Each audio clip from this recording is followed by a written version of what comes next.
One of the beautiful things in this first section that we worked on in Philippians is Paul's prayer. And there's just so many beautiful dimensions that challenge the way that we pray. You think about, how do you normally pray for people in your church? How do you normally pray for your family members? How do you normally pray for your neighbors? And then hold that up next to the wording of Paul's prayers. And let's be challenged. And let's let the way that he prays shape the way that we pray. That this is a model for us to pray for others in this way.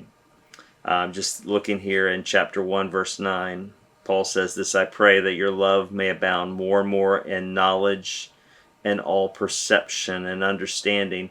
And he goes on to speak about the purpose of that. But even just that first little phrase there, saying, "Have I prayed for other Christians explicitly, that their love would grow, and not only grow in quantity, but grow in discernment, grow in perception, grow in knowing and loving the things that are best, and how to express how that love takes form in action."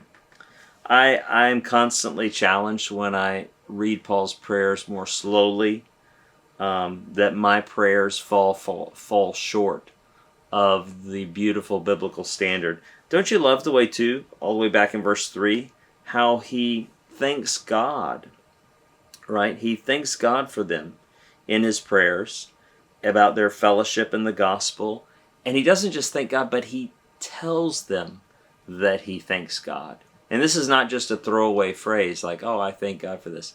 But Paul says, "In my prayers, I give thanks to God for these evidences and signs of grace and for your partnership in the gospel with me."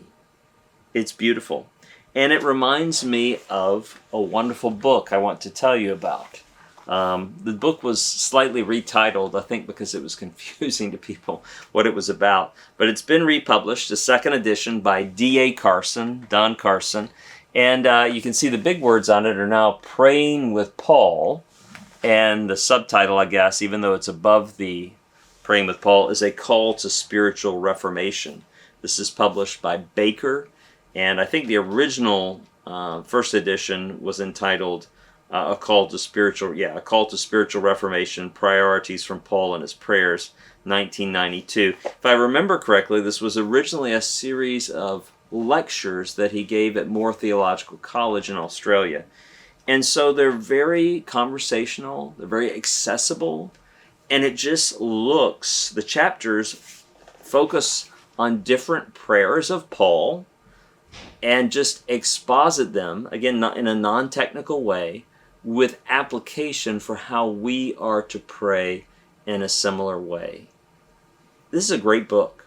But, you don't have to buy this book. What we have to do is meditatively read through the prayers of Paul, pause, and pray those things ourselves to God for our neighbors, for our church members, for our friends, for our enemies, right? To pray for our enemies too. There's a section in here on Philippians 1, 9 to 11. It begins on page 103. It's a 20-page chapter, just to give you some sense for the level of exposition that goes on. Again, it's not overly technical. It's a work that could easily be understood by someone who does not have any Greek or Hebrew in their background, and is conversational and application oriented. So I highly recommend, whether you get this book or not, that as you encounter Paul's prayers, you let them become models for your prayers.